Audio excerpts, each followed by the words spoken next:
Ladies and gentlemen, if you would, please find a seat so we can get started.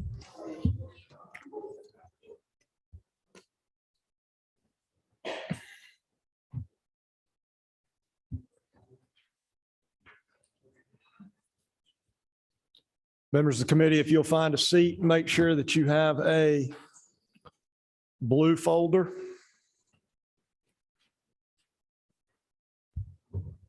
With that, Chairman Cantrell, would you be willing to open us in prayer this afternoon?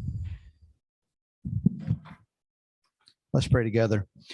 God, we come to you again today, recognizing how much we need you, how much we need your wisdom, how much we need to be able to see things the way that you do and value people the way that you do. So we ask you today to grant us the wisdom and grace to do right by the state of Georgia.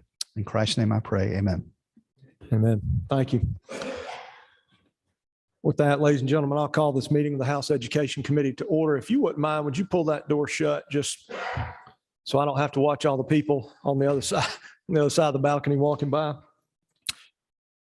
Thank you for that. Members of the committee, if you'll start in your folder, we're going to begin with Senate Bill 357. Senator Kirkpatrick, if you'll join us at the podium. And if you will just confirm the LC number for the committee and then proceed with presentation. Yes, sir, Mr. Chairman. I have LC 490889S. Yes, ma'am. Thank you. Okay. Mr. Chairman, members of the committee, this is a narrow bill that allows only students of active duty military parents to attend a school across district lines. There are sometimes circumstances that arise with our deployed military that make it difficult for a child of a deployed service member to go to the school that they would normally attend.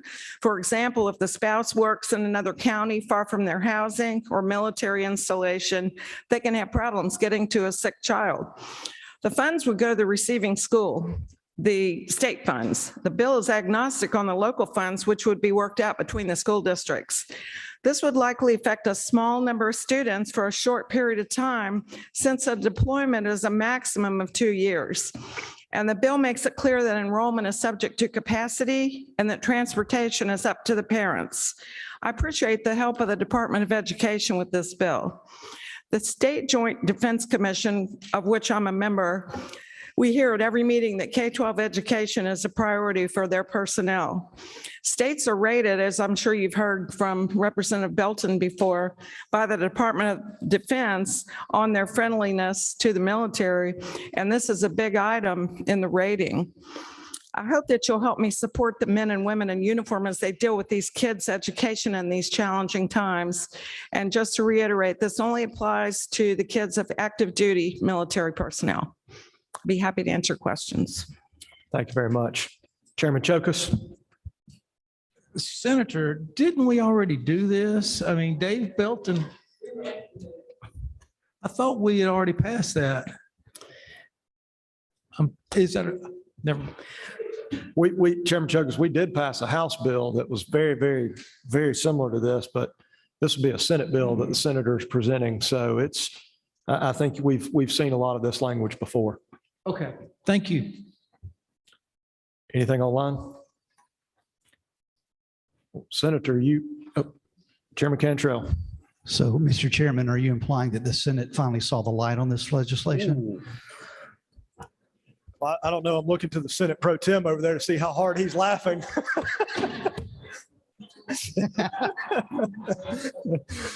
I'm grateful for the bill, Senator Kirkpatrick. Thanks for bringing it.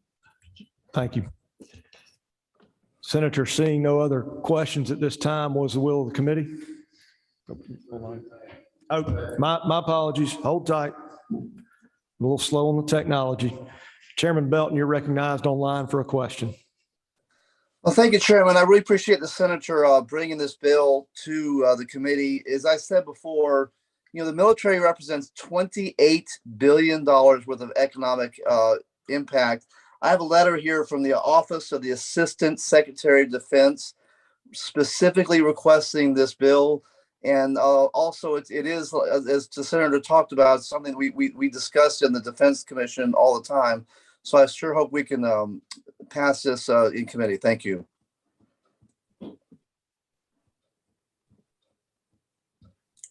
Screen's frozen. There we go. Vice Chairman Irwin, you're recognized for a motion. Yes, at this time, I'd like to make a motion of do pass. Motion to pass. Second. Is there any further discussion? Seeing none, all those in favor, please say aye. Aye. Any opposed, no. Thank you, Senator. Motion carries. Thank you, sir. We appreciate you being here. I believe Representative Belton's going to carry the bill. Thank you very much. Thank you. Mr. Pro Tem, if you would like to join us at the podium, and Senator Miller has Senate Bill 588. If you would confirm for the committee that LC number and proceed forward. Thank you, Mr. Chairman. I bring to you Senate Bill 588, LC 490912.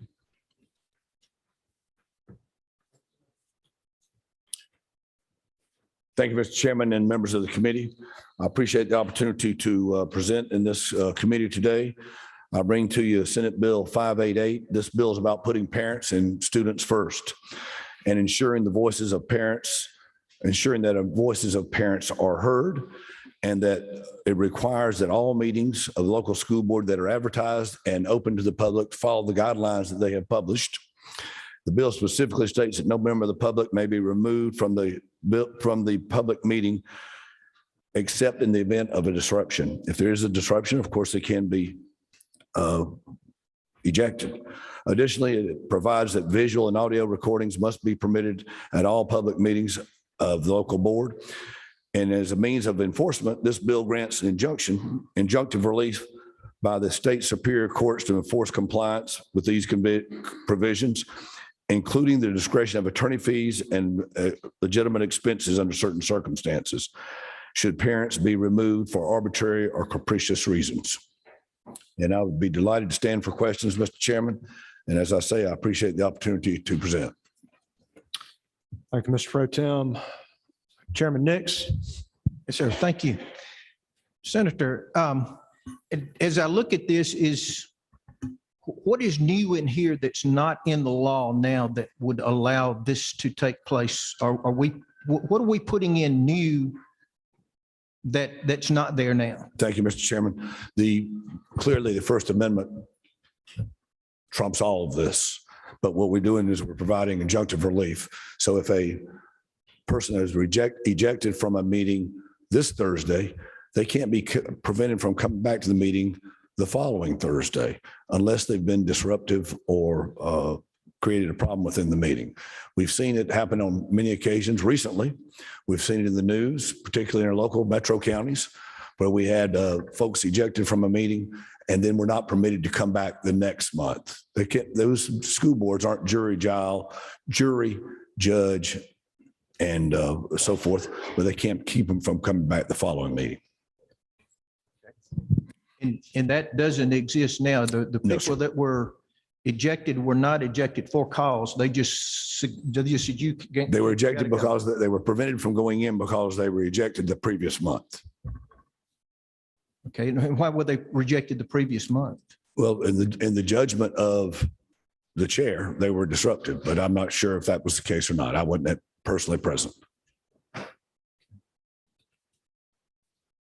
Thank you. Representative Wilson. Thank you, Mr. Chairman. Senator, Certainly. would you agree with me that school board meetings are more than just public forums, they're business meetings, correct? Certainly. And as part of the democratic process and allowing transparency and public input, they're conducted in full view and invite participation from the public, right? And in many cases, broadcast, certainly. Absolutely. But in order for them to be able to conduct the business of the people, sometimes they need to be able to exclude people who are there merely to disrupt the proceedings. Certainly, I understand your point. If I could direct your attention to line 20,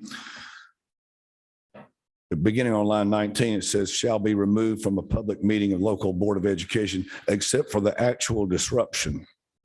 And so that's what we're talking about, the actual disruption versus participation versus an involvement. And just to clarify a point that I think you were hitting on just previously, there have been some boards that have filed criminal no trespasses. Is that correct? That That's would correct. exclude people who make a disruption and maybe intimate that they plan to do so in the future from attending future meetings based on before those meetings have occurred. Yes, sir. I would be in agreement with that. And so my question is centered around that particular mechanism, the criminal no trespass. Where is that filed? Is that a law enforcement action? It gives a superior court authority to rule on that. So a judge has to hear evidence and make a ruling on Yes, that, and that an evidentiary standard has been met. So there is due process. Yes, sir, there is. Correct? Yes, sir. And so this would limit the ability of the school board to use that tool? No, it would not limit the ability of the school board. It would give the school board the ability to use that tool. It would give the opportunity for the judge to make a ruling if it's been deemed inappropriate, if it's deemed that they would have been disruptive, if they cannot keep them from coming to subsequent meetings. So if they could be ejected for this meeting for disruptive behavior, but they could not be kept from attending subsequent meetings. Okay, now I'm confused. Okay, what is the current law, Senator? The current law says that the meetings are to be open to the public unless otherwise stated for executive meetings, so forth. This would put into place a mechanism so that if people were ejected from a meeting arbitrarily because of their difference in the views, they would have some relief. They would have some option. They would have an avenue to travel. And Currently, that's not the case. And Mr. Chairman, I'm sorry, I'm trying to get to a conclusion here. The criminal no trespass is a tool available right now, correct? Under current law? If it's used correctly, I would think so. But how would you say a criminal no trespass would be for an event that happened at a previous meeting? We're having a meeting this previous month. How could you keep them from coming to a meeting the following month unless they had been disruptive in that following month's event or meeting? Mr. Chairman, I'll just finish with this, but we do this all the time in criminal law, right, Senator, with restraining orders for the protection of usually the individual and the community. A judge does that. That's correct. Thank you, sir. Thank you very much. Next online, Representative Nguyen. Thank you, Mr. Chair. Senator, I do have a question about what about the circumstances under which an individual is continuously disruptive? They come to one meeting, disruptive, get removed. They come back to the second meeting, disrupted, gets removed, comes back to the third. Would the school boards have any discretion to address somebody who has a pattern of behavior? I think the school board would not be the judge of that pattern of behavior. I think the school board is not a judge itself.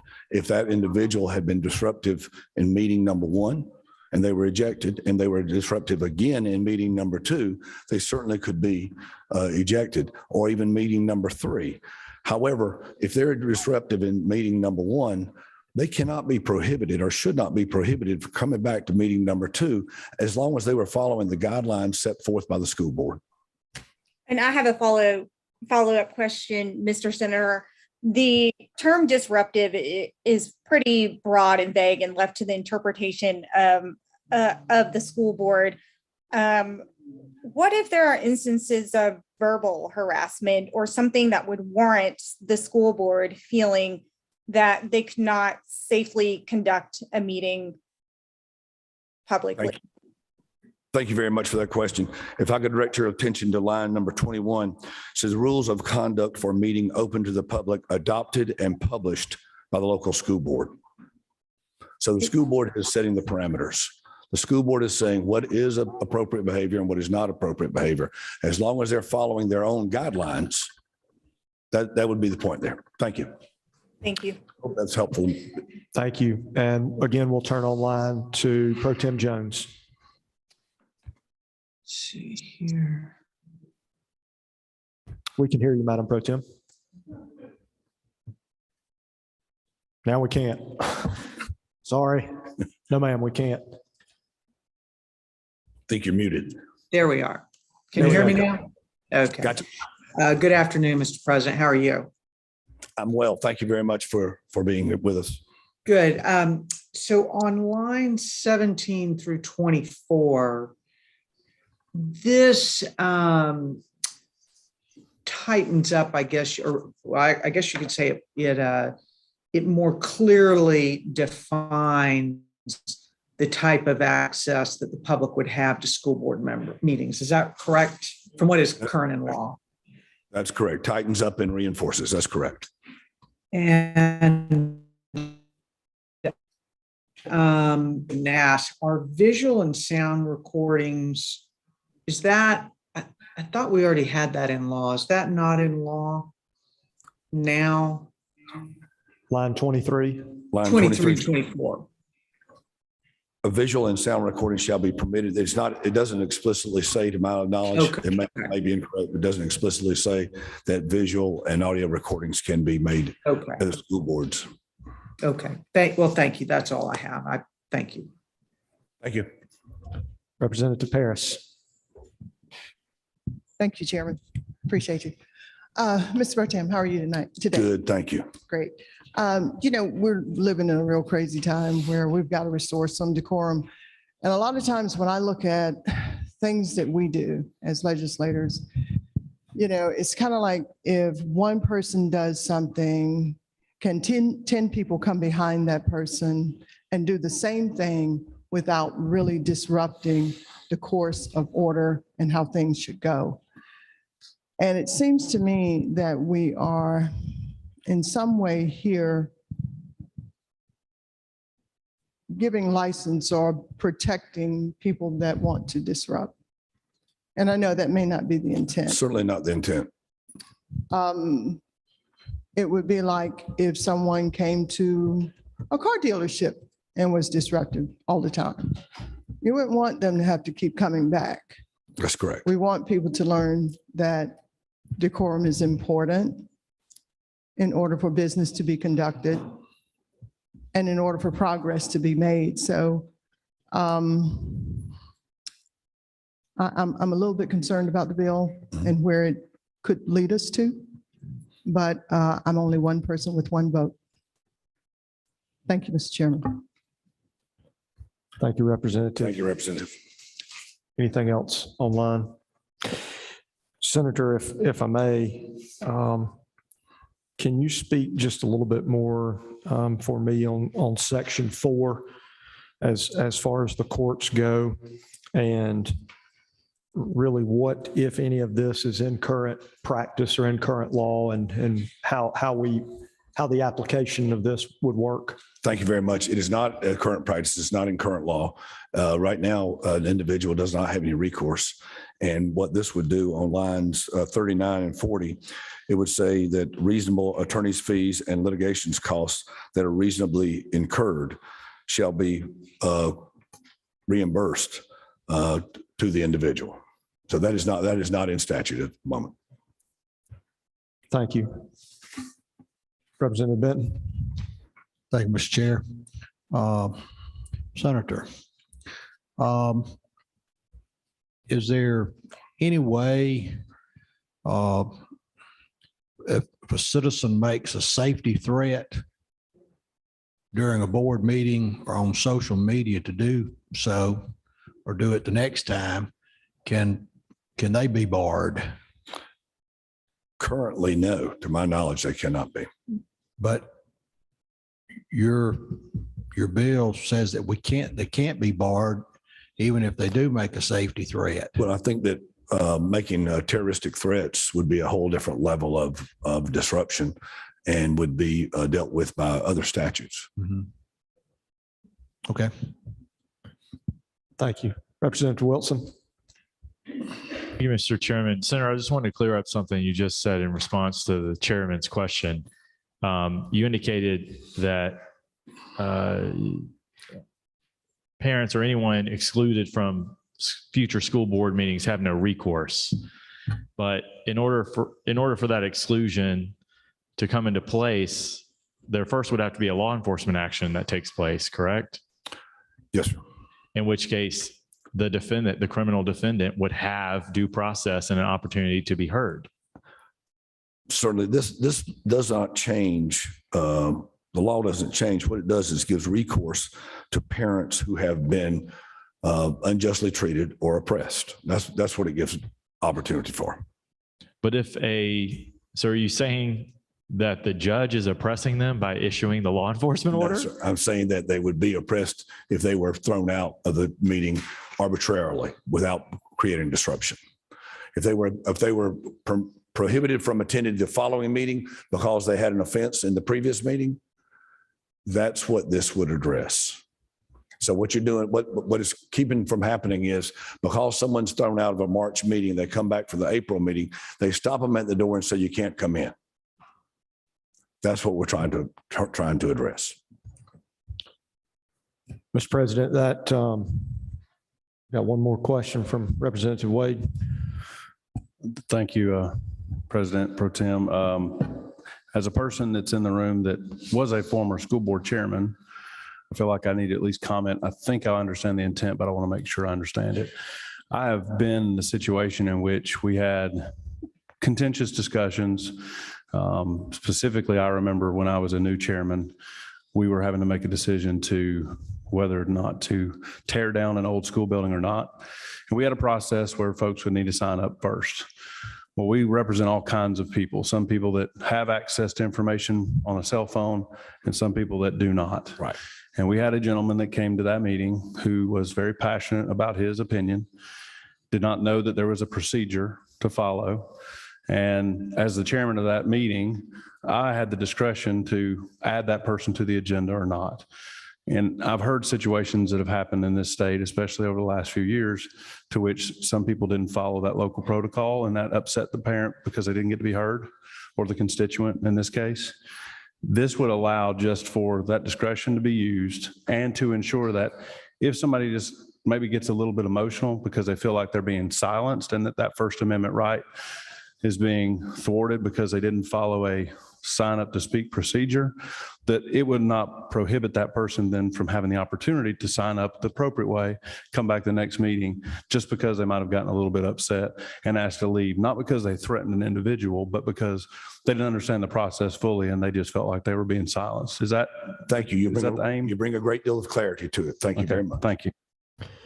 Mr. President, I think that exhausts our questions. If you would allow me, I have one thing that I'd like to see if you and I could sit down and compare notes on and work on this bill. We have another meeting scheduled on Wednesday, and I'd love to look at that with you if possible after this meeting. I appreciate that very much. And be back here on Wednesday if that's acceptable with you. That works just fine for me. Thank you, sir. Thank you, Mr. Chairman, and thank you, members of the committee. Thank you, Mr. President. See you on Wednesday. Up next, Senator Halpern, Senate Bill 545.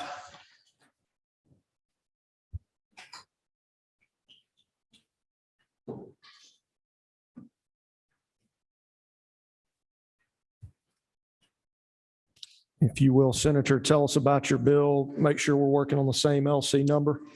Great. Thank you so much, Mr. Chairman, members of the committee. Senate Bill 545, that's LC 490877. Yes, ma'am. Thank you very much. So SB 545 makes a small change to existing law, but it expands our state's existing CPR and defibrillation training to include basic first aid training. And it recommends 1 hour minimum of instruction to these life-saving techniques.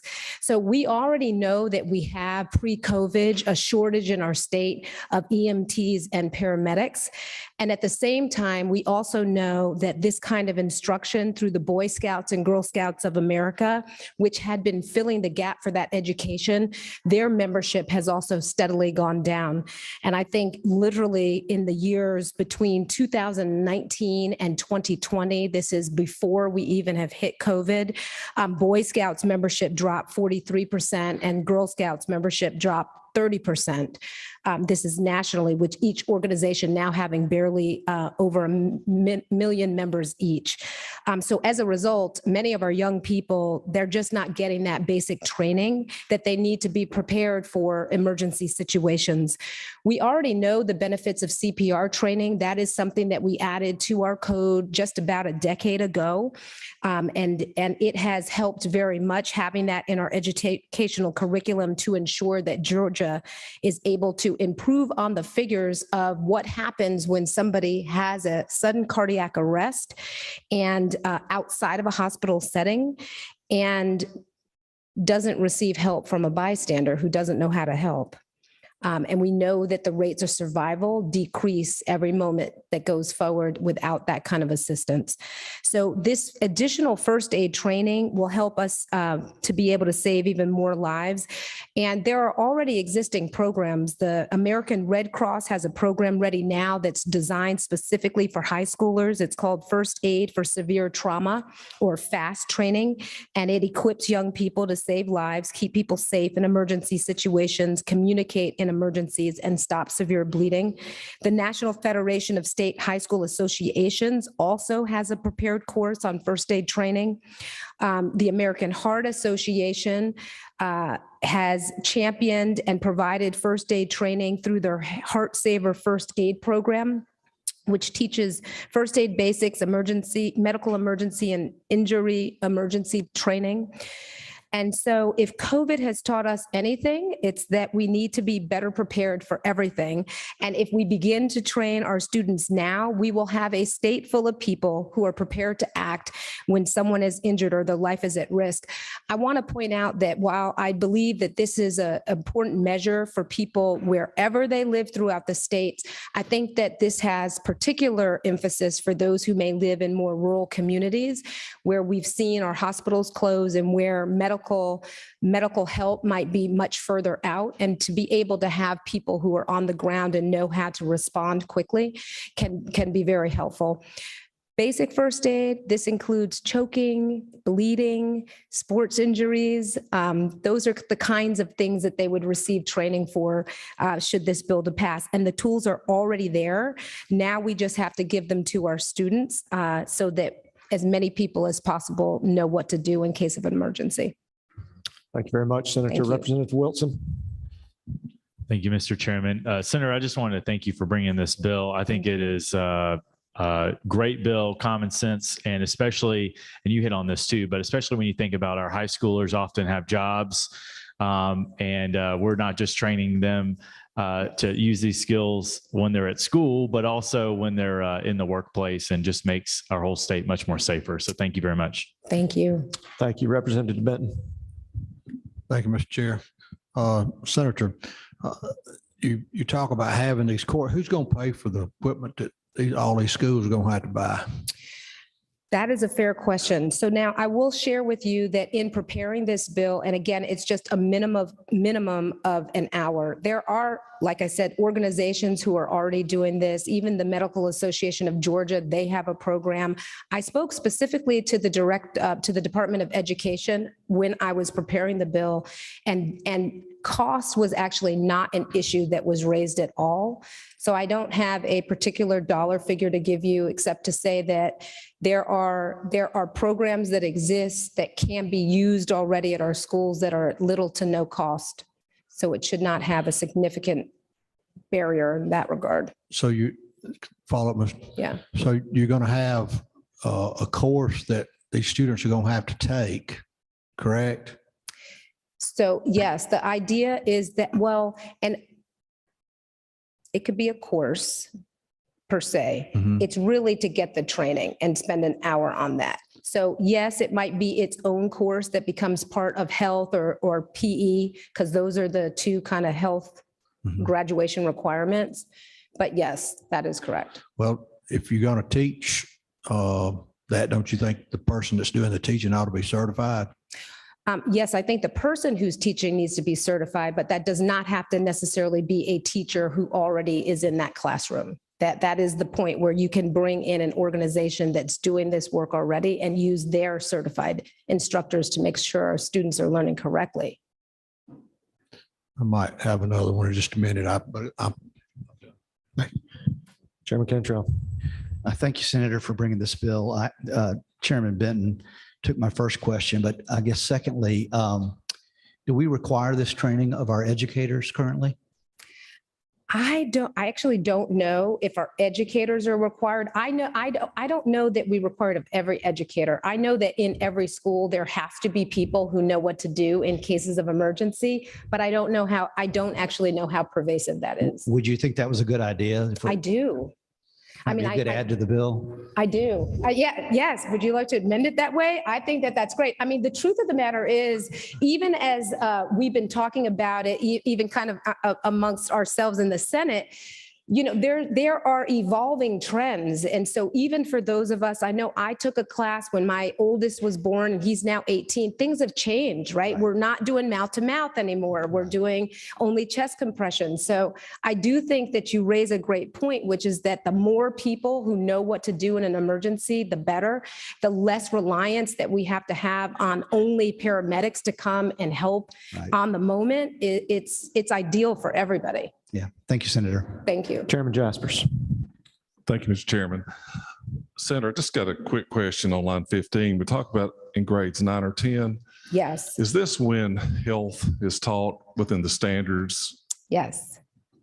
And so they're generally, is it, so you're trying to get this added to what is taught within the standards that's out there? Yes. So originally, when I was first drafting the bill, I actually originally said 9th and 11th grade. I actually wanted 2 touch points, but in working with the Department of Education, they said, if you're willing to forego the 2 touch points and do 9th or 10th, that is when the majority of students are actually taking courses that are required for their graduation. And if you go beyond 10th, then they may or may not actually be able to get that training because they may or may not take the requirement.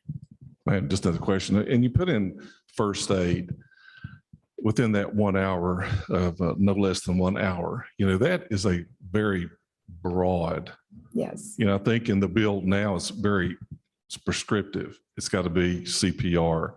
And then you're putting a very broad term in that. Don't you think that might reduce the amount of CPR and other things or use of an external defibrillator by putting such a broad term in there?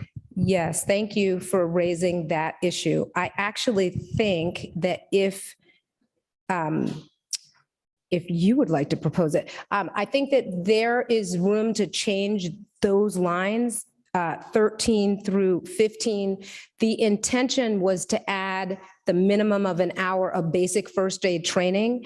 And I think that as it's written now, it reads as though at least 1 hour on first aid and CPR and defibrillation, which was not actually the intent. The intention was not to mess around with the training that students are already getting in CPR, because that's urgent and we've been doing that a decade. It was to simply add at least 1 hour of the basic first aid.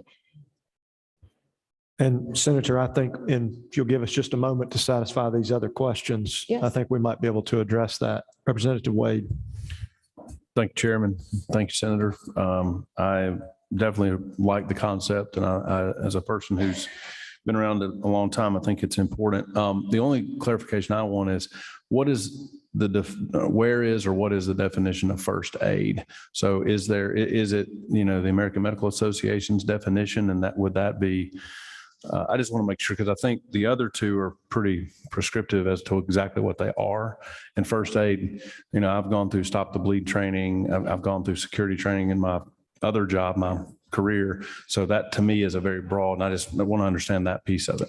Yeah, there are, so first aid, emergency care, and I, to the question that we just had before, so I was not actually trying to be super prescriptive, but say within the bounds, you know, let's just make sure that our students have the opportunity to learn some of these things.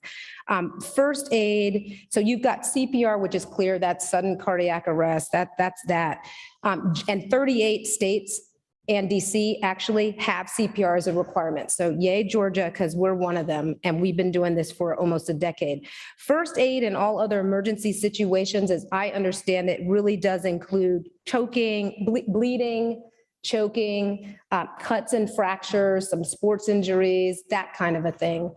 But I would leave it up to the folks who are running the program at even the Department of Education to define what exactly they want to narrow the scope down to and recommend to all of the boards of eds across the state. Thank you. Vice Chairman Irwin. Thank you, Mr. Chairman. First of all, Senator, thank you for this bill. Good bill that I see here. It's always good to stay up with the technology that we are using today. The fact that CPR has changed in the methods and by what we do, it's always good to be sure that we are in front of it rather than behind it.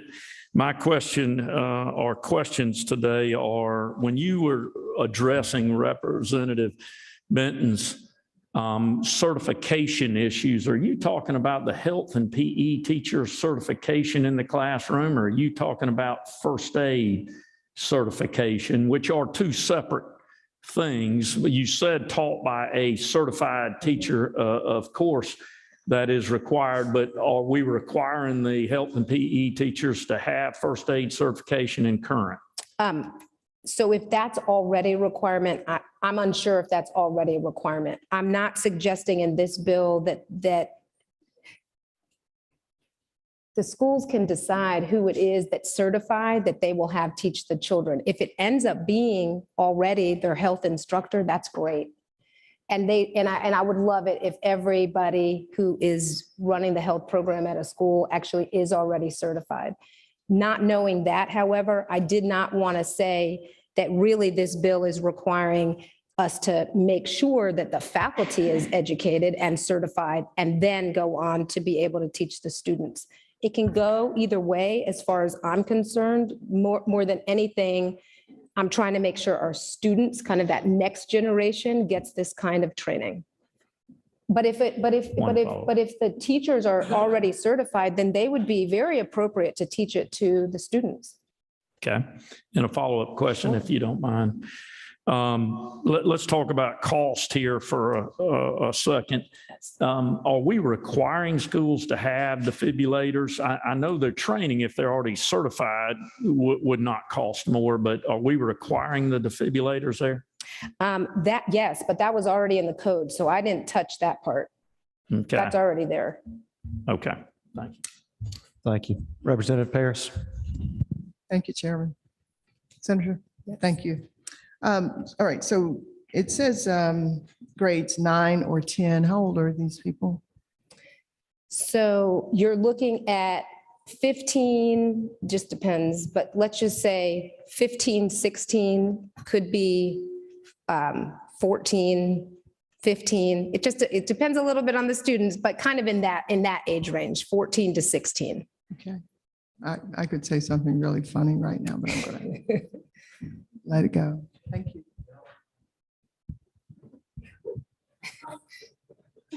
Representative Maynor online. Thank you, Chair. I'm sorry I'm not able to be there. And thank you for the bill. As someone that is certified in first aid and CPR and has also been an instructor in it, I have just a couple suggestions. You answered one, that the school would have outside resources that they would contract with. And so one question was, would that just be through an RFP process through the school system, or would the individual schools be doing an RFP process? The other question was related to cost, but if it is an outside company doing it, then I'm assuming the school won't have costs, because the cost of defibrillators are usually, anywhere from $1,400 to $1,700, even though you don't need to use an actual one to do the training, but even the dummy ones might be $1,000. And then the other thing just to think about, even if the health teacher is certified in first aid, he or she would have to be certified as an instructor to teach someone else to be certified in first aid. So that's another set of training skills. And those are just some things to be thinking about as we progress with the bill. Thank you, Chair. Thank you. So committee, if you will indulge me, I do like the senator's recommendation on line 14 that it may not have been her intent to combine AED, CPR, and first aid in 1 hour. And so I would love our legislative council friends to help us should the will of the committee be such to get us to that point. So at this time, I'd be happy to entertain a motion on the bill. We have a motion. We have a second. At this point, I will recognize legislative counsel to maybe help us with a proposed amendment on what that language change might look like. Thank you, Mr. Chairman. I would recommend if there was an amendment to replace lines 13 through 15 with the following language. Which operates a school with grades 9 through 12 shall provide instruction in cardiopulmonary resuscitation and the use of an automated external defibrillator and no less than 1 hour of instruction in first aid to its students in grades 9 or 10 as a requirement within existing. I couldn't have said it better myself. So with that, I will happily propose that as the Dubnik amendment. Is there a motion on the amendment? Yeah, hands everywhere. All right, great. And a second. All those in favor of the Dubnik amendment, please say aye. Any opposed, no?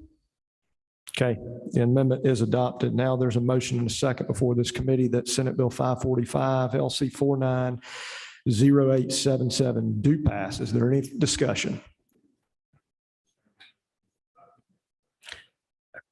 So, as amended by the committee, thank you for keeping us on our toes.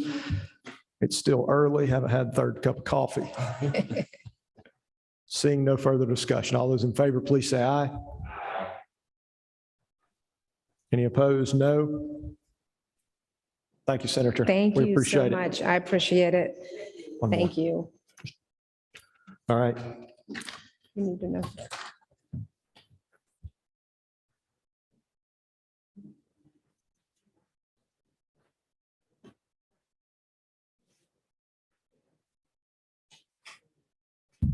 Senator, Senate Bill 603, if you want to come join us up here.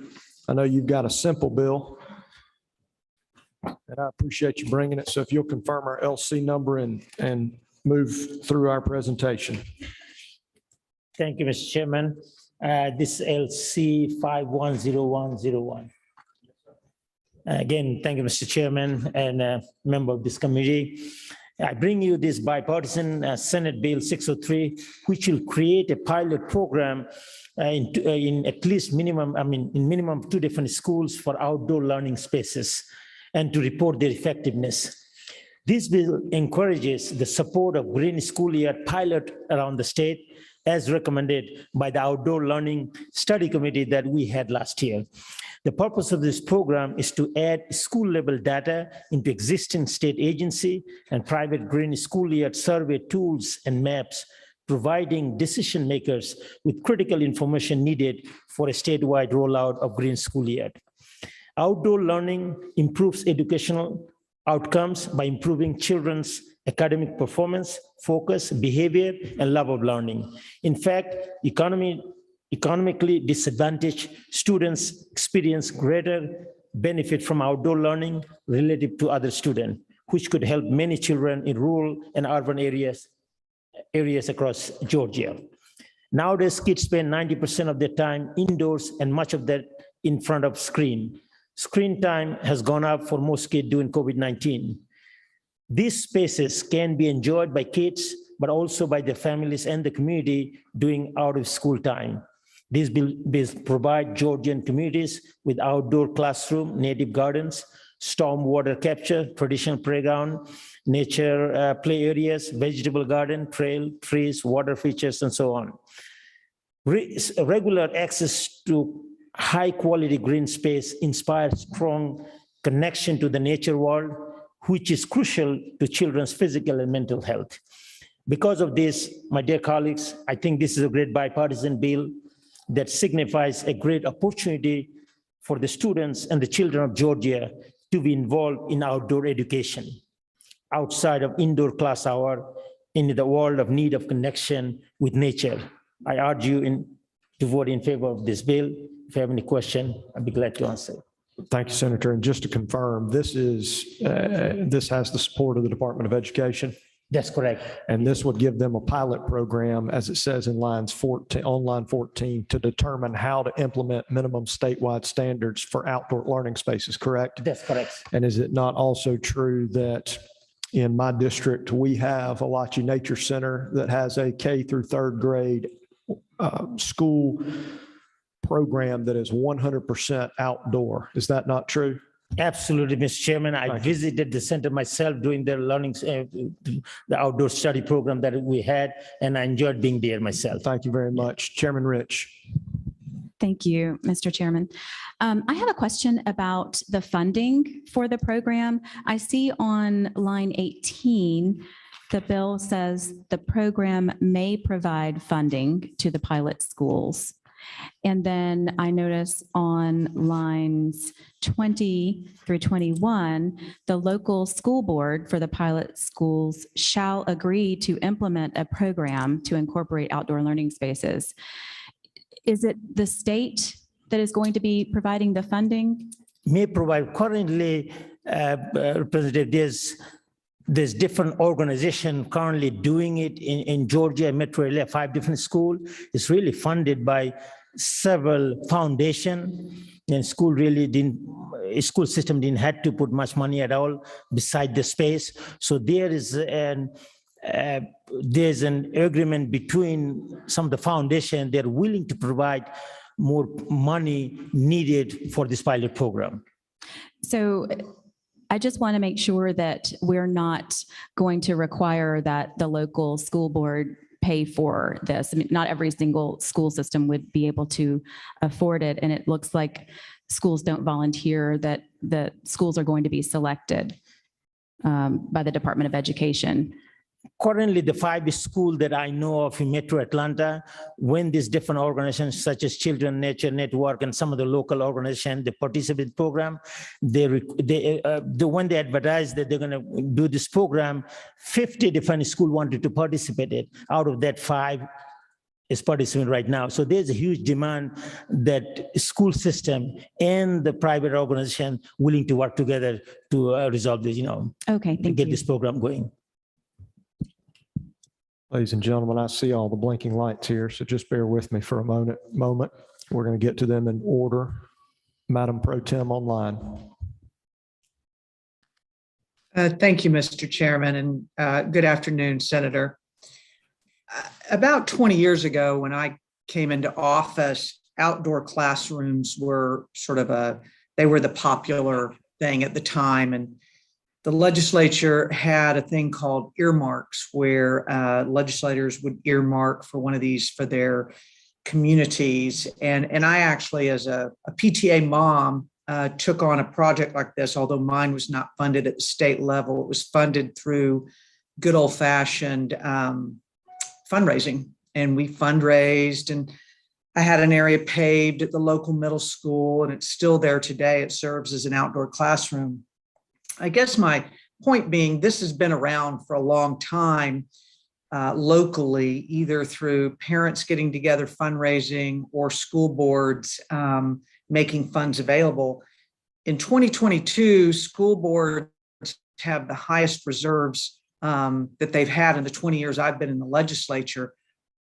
Why do we need to drive this at the state level? Why not just leave this up to local control and let school boards who have the space or the interest do this themselves, as opposed to the state beginning to go down the path of taking on this as another thing that folks will be coming to us and asking us for funding for? due respect, we're not really enforcing, we're not mandating this one. This is a pilot program to see how can be effective, for our children, mental health, trying to get connected with the nature. That's what we're trying to do. The school board can decide themselves whether they want to participate. We are not forcing anyone. Yeah, I just had a follow-up question. These exist throughout the state now. They're definitely not at every school system, but I've seen them at numerous schools. I guess I'm trying to figure out why the state needs to take this on as a function of our responsibility to encourage it when school boards most of them have sufficient funding if this is important to them to put it, or if they have the space. Why do we need a pilot program, I guess is my point. Well, during the outdoor learning study committee that I had, I visited several of the school, and I think this is a lot of school system in the state does not know about this program. So this one, I'm going to encourage the statewide, if somebody wants to get in, wants to do that, they'll have a venue, have an access, That's what I'm trying to do. Thank you, Madam Pro Tem. Chairman Jaspers. Hold on, it's frozen. There we go. There we go. And thank you, Senator. Yeah, I just really want to second what Speaker Pro Tem just said. I mean, it's kind of got my thunder there a little bit, but I live in a very rural area and half of my school systems have outdoor classrooms now. So I don't think it's the issue of people not knowing about it. I think it's a issue that some parents, teachers get together, as Speaker Pro Tem said, and create these opportunities, and they're being done across the state. And I have hesitation in this bill because it seems like it's trending, setting the stage for a mandate down the road that people should have these. There's no intention of mandate at all. No, I mean, I'm a firm believer of local control, and the school system can decide themselves whether they want to. We're not asking anybody to join or to participate. Thank you. Representative Benton. Thank you, Mr. Chair. Senator, starting on line 13, going to line 14, it says the purpose of the pilot program shall be to determine whether and how to implement minimum statewide standards and funding for outdoor learning classrooms. It looks to me like that could be a mandate right there. If the pilot goes through and they come up with statewide standards, that would be pretty much that the schools are going to have to come up with the money to do that. One of the things we're trying to do is just a minimum standard, just a minimum standard, what needed to be done. That's what, not necessarily, I'll be glad to work it out, the language, if we need to change anything to make sure we mandate anything. I have no problem with that. I'll be glad to work with that. And with that, Senator, I've got same thing that I told the president before. I think a number of members have raised a couple of good concerns and questions, and I'd like to work with you on those. Again, we do have another meeting scheduled this week, so I will get with you after this meeting and let's compare notes that I have here from today and some of the members' concerns, and we'll hear this back again. Okay. Thank you. Thank you, Senator. Thank you. Appreciate it. Up next, Senator Dixon, I believe you have Senate Bill 514. If you want to join us up here and confirm that LC number. And Yes, sir, Mr. Chairman.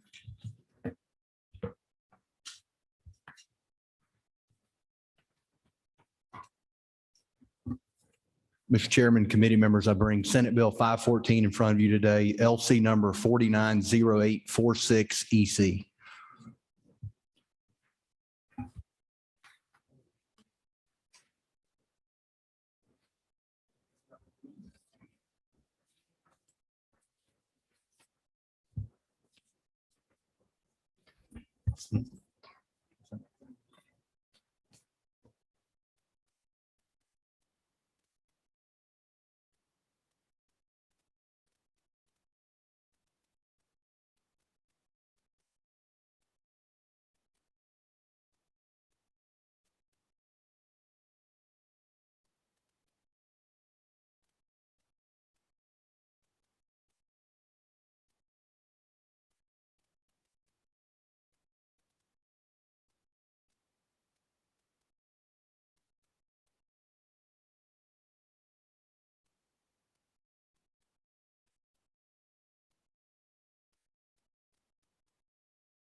All right, ladies and gentlemen, while we confirm this to make sure the version that's in front of you is the same version that the senator is presenting, we'll just stand at ease for a few minutes since we need to confer with a few people. So just stand at ease.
I saw your text. You're good.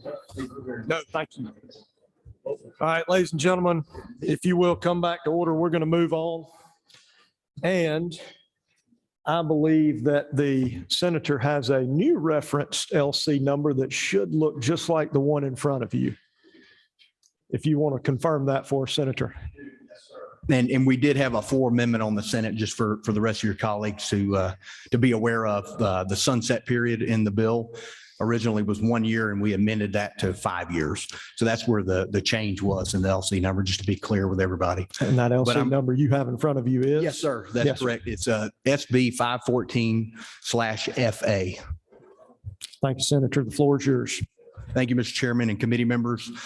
Today, I bring before you Unmasked Georgia's Students Act. I'm grateful to be working alongside the governor yet again to fight for the well-being of students and to uphold the rights of parents. The Unmasked Georgia Students Act reaffirms what has always been true. Parents are the best decision makers when it comes to the health and education of their children. This legislation ensures that those rights are not infringed on by misguided policies. This bill ensures that no local board of education, governing board, superintendent, or state charter school could impose a mandate, any mandate or ruling that a student wear a mask without an opt-out option for parents. It does not remove mask rules or say that students cannot wear a mask. Regardless of political party, our children should not be required to wear masks that inhibit learning. Georgia and America, we're moving swiftly and safely out of the global pandemic. We need to begin to return to normal, and this is a first step in doing so. I do want to be clear, this bill does not take away a person's ability to wear a mask or say that a school district cannot implement a mask mandate. Some other issues that have come up from extended mask wearing, especially for students in the classroom, some negative effects on children, for example, are masks prevent students and teachers from hearing each other in classrooms or make it more difficult. Masks hinder instruction and student progress. Masks slow the development of social skills, especially in early grades. Masks further a sense of disconnect. Masks do not provide the quality protection we were initially led to believe, and masks create a major ongoing distraction for students and educators. It is past time for our children to return to normal in the classrooms and for parents to make the decisions for what's best for their children, not the government. And with that, Mr. Chairman, be happy to answer any questions. Thank you very much. Chairman Nix. Thank you, Mr. Chairman. Senator, a couple of questions. The first one is this. When the pandemic started, we had no idea where this thing was going, what the severity of it would have been. If this had been in place, is there a chance that some of the school systems would just have shut down if enough students would not have worn masks, and rather than having children in school with masks, we would just shut it down? No, I don't believe so. This doesn't take away local control with the school districts, and I would argue that this bill is at the heart of local control, because where is more local control than parents over the guiding of their children and the education, the well-being of them. But no, I don't believe so. This would just allow parents to opt their child out. It would not hinder a school system from implementing a mask mandate. So no, I don't believe so. Can I follow up? That bothers me. That particular issue bothers me. The second thing is, what is the magic of the 5 years in terms of when this would expire? Yeah. And something else I would like to add to your previous question, if I could. This bill would not prohibit, God forbid, another pandemic of some other nature from the governor implementing, any of the executive orders that would overrule this bill. So if, 2 years from now, there's another pandemic through executive order, he could require mask mandates, which would overrule this. But as far as the 5 years, originally we had it at 1 year, but given different variants and not certain how long this particular pandemic will last, we thought that 5 years was more suitable as far as making sure that we're through with this pandemic before this expires. One other follow-up. Does it say that in here anywhere that the governor can override this? Is that a given, or what would be the pushback if the governor decided to override this? If, heaven forbid, a couple of years from now, we have another pandemic? Mhm. Yeah, it's through his executive power as governor. And he could override this? Yes, sir. Through his executive power? Yes, sir. Through the public state of emergency that was declared at the beginning of the pandemic. Okay, thank you. Thank you. Representative Carter, I'm sorry, looking at you and I made that cup of coffee. Representative Evans. Thank you, Chairman. Thank you, Senator. So Senator Dixon, do you think it's important to keep our schools open as Representative Nix was asking? Oh, absolutely. Right. And so I'm very concerned about the learning loss that has incurred over these, especially during the pandemic. And do you know how would this legislation affect, how would this improve the learning loss situation? As far as the learning loss, dealing with students being out of school, digitally taught, and then having masks on, I would say it's a start. I mean, it is, unfortunately a given that there are a lot of students that are behind from the pandemic, from schools being shut down and having to be digitally taught. I've heard different reports that on average, a student is about a year behind after the pandemic. And we do need to focus heavily on making up that education gap that we've got. But I think empowering parents will most certainly help us do that. I think this bill helps, but it definitely, we need other legislation to help close that gap as well. Right. I have a further question. Sir? Yes, ma'am. Yes. So I'm just very concerned because I think we all can agree we need to keep our schools open. And if there should be other variants of this pandemic, masks have been shown to help schools stay open. And I just would be very concerned about limiting this possibility for school boards to have a mask mandate that parents could just not cooperate with. No, and I respect your question or your question and answer there, but I would say that especially with the newer variants, it's been found that the mask, unless they're the N95, which aren't sized for children, they're sized for adults, so they don't fit children correctly to prevent the spread of COVID-19. That the masks are not as effective as they were, and in school districts that don't have mask mandates or haven't had them for a while versus school systems that have, as far as an infection rate, I've not seen where there's a vast difference there. Thank you. Representative Wilson. Thank you, Mr. Chairman. Senator, can you help me understand what learning loss occurs from students wearing masks? I'll go back to my opening remarks. I would say that it does prevent teachers, as far as communication with students, especially in early grades, not being able to see the facial expressions of their teacher, so on and so forth, like I mentioned in my opening remarks, is what has led in some factors. I know, students having to be forced to be taught digitally at home, and, certain school systems were well prepared for that and certain school systems weren't. I know I'm getting off topic here, but I know that leads to other issues as far as students falling behind, but masks do contribute to that. And I appreciate your response to my colleague, Representative Evans, on some scientific knowledge about masks. Can you tell us what your profession is?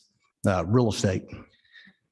Mr. Chairman, I'm not sure how this bill improves student achievement. And since we've had some testimony about scientific information as it regards masks, I would like to move that we transfer this bill to the Health and Human Services Committee where it can be properly considered. I appreciate that, but I did not hear that in the form of a motion. So there's no need for a second for that, but we'll continue with our line of questioning and we'll bring that subject back up in a little while when appropriate. Representative Paris. Thank you, I'll be happy to give you some quotes from the Food and Drug Administration. If that would help you. Thank you, Chairman. Senator. Yes, ma'am. I wondering, do you have any kind of backup from the CDC or WHO or any medical scientific information that really lets us know that the mask did not help and that unmasking children is the way for us to go? We know that we're in a point in time now where we're not finished. This thing probably will ramp up again, especially during the fall. Do you have any kind of scientific backup for what this bill is trying to do? An educator told me a long time ago, she said, you know, the children are always the first ones that America puts on the front line. When it came to integration, kids were the ones that had to break us in on it. So now here we are again, putting them on the front line with health issues, and I'm having a hard time with it. Thank you. Thank you. Representative LaRicchia. Thank you, Mr. Chairman. I guess I'd start by finding it oddly ironic that a lawyer would ask you what your profession is, in that we can't all work together to make decisions about the future of this state when they are certainly digging into their share of the issues up here on everything we do.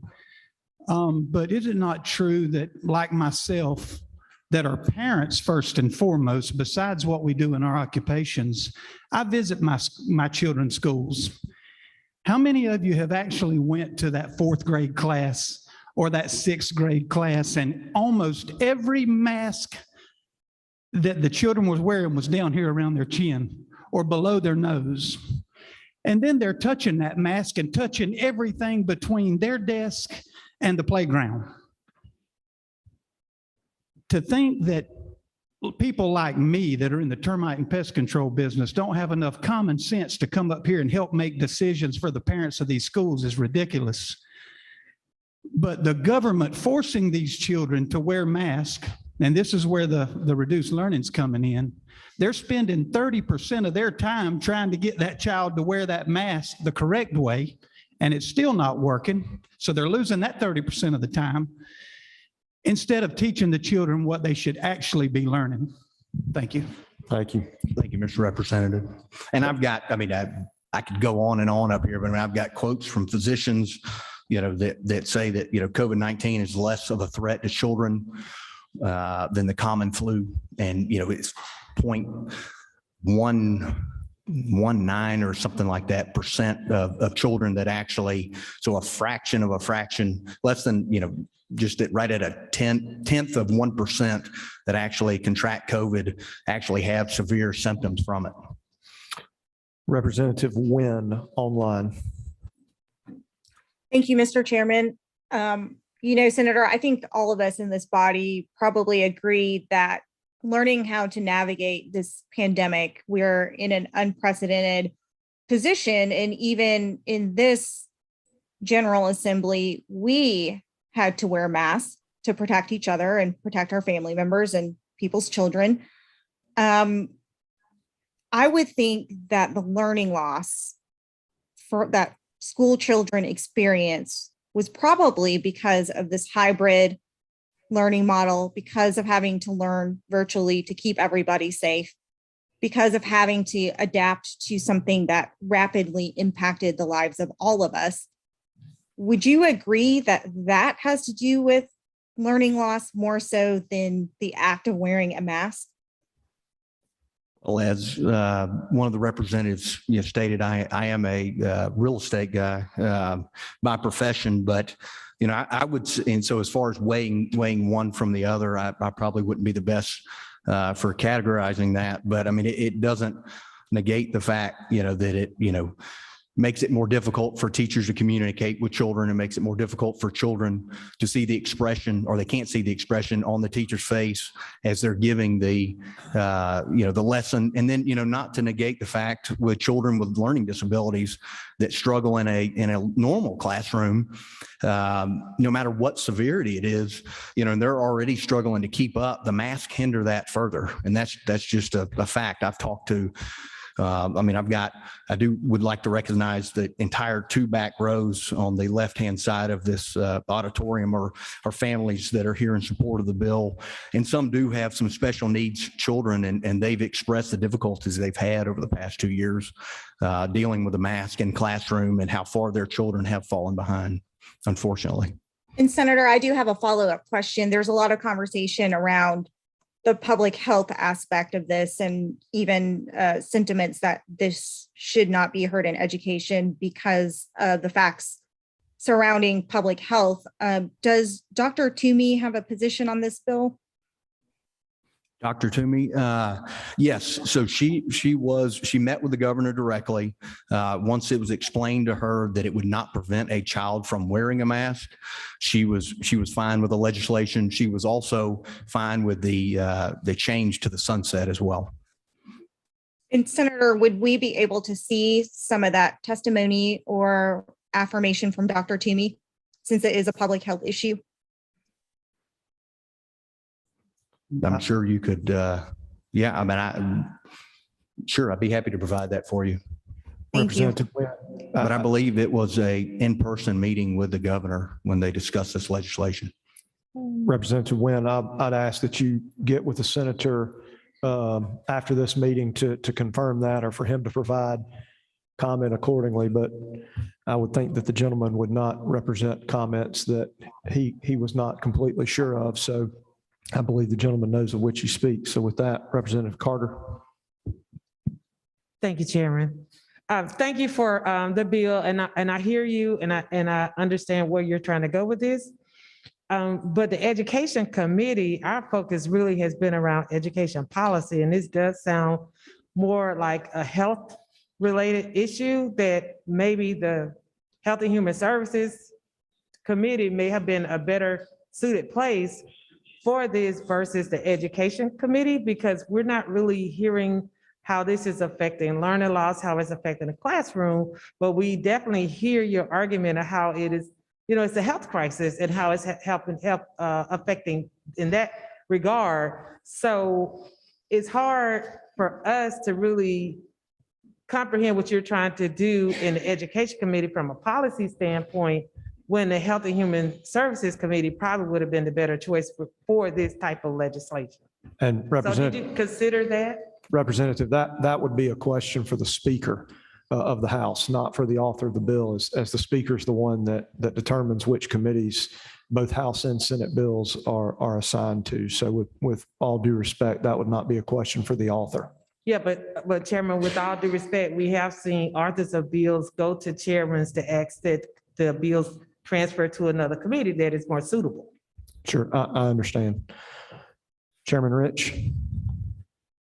Thank you, Mr. Speaker. Thank you, Senator.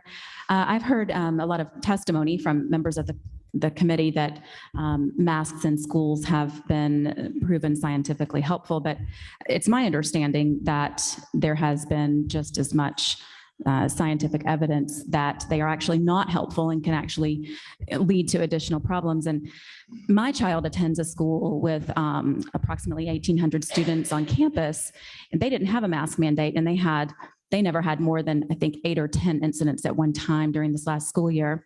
And correct me if I'm wrong, I'm recollecting that the Cobb County school system did not have a mask mandate this school year, and the Gwinnett County school system did. And that the incidence rate of COVID cases in the Cobb County schools was lower than that of the Gwinnett County. Am I recollecting correctly? You are correct, Madam Chairman. Thank you. You're welcome. Thank you. Our last question from Representative Wilson and then Representative Wade. Thank you, Mr. Chairman. And I just wanted to clarify, my earlier question was not meant to demean realtors or yourself. I just wanted to point out that if we're hearing technical, discussing the technical aspects of masks or the science of COVID, that it would be better considered by experts in the field. So I look forward to hearing from whatever witnesses we're going to hear from today. Thank you, Mr.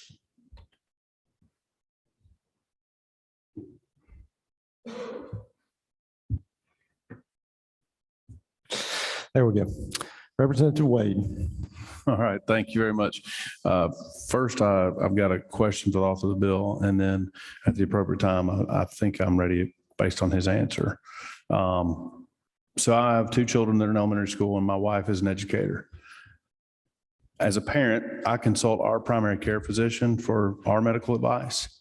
And would anything in this bill prohibit me as a parent if I want my child to wear a mask in their school for any reason, whether it be a COVID-19 or a flu or any other local outbreak? Would I be prohibited as a parent from doing that? No, in this you would bill? not, Representative. Would my wife, if she decided due to her own personal medical needs, had her doctor's advice, would there be anything in this bill that would prohibit my wife from wearing a mask?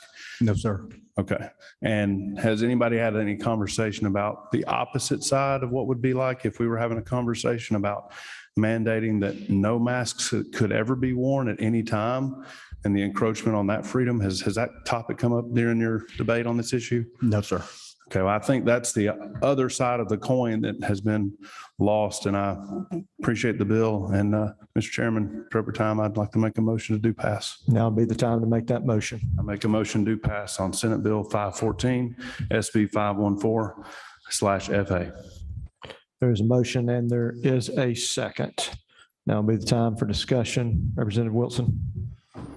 Mr. Chairman, I'd like my earlier motion for this bill to be transferred to the Health and Human Services Committee to be considered at this time. And Representative, again, I believe that this matter is related to education. I believe in the Speaker's office and his determination that this bill reside in our committee and therefore would not recognize you for this motion. So there is a motion and a second. Is there any further discussion? And the board's frozen again. Seeing none, anything online? Thank you. All those in favor of Senate Bill 514 FA do pass, please raise your hand.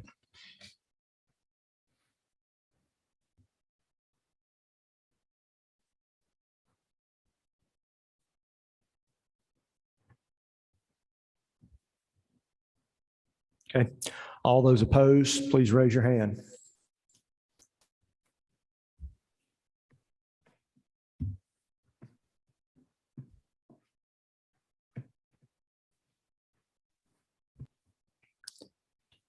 Thank you, members of the committee. This motion carries. I believe that is. Thank you, Mr. Chairman and committee members. Thank you. Thank you, Senator. Members of the committee. Yes, I have a count of 11 yay, 6 nay. Thank you. Members of the committee, as you heard today, we have two bills that are literally being worked on as we speak. My plan, hear me here. We have this room from 1 until 4 on Wednesday. My plan would be to meet at 1 o'clock. Unless we have an extended session, it'll be the two bills that we've already heard, so it should be short. So think of it as 1 p.m. or upon adjournment. With that, we stand adjourned.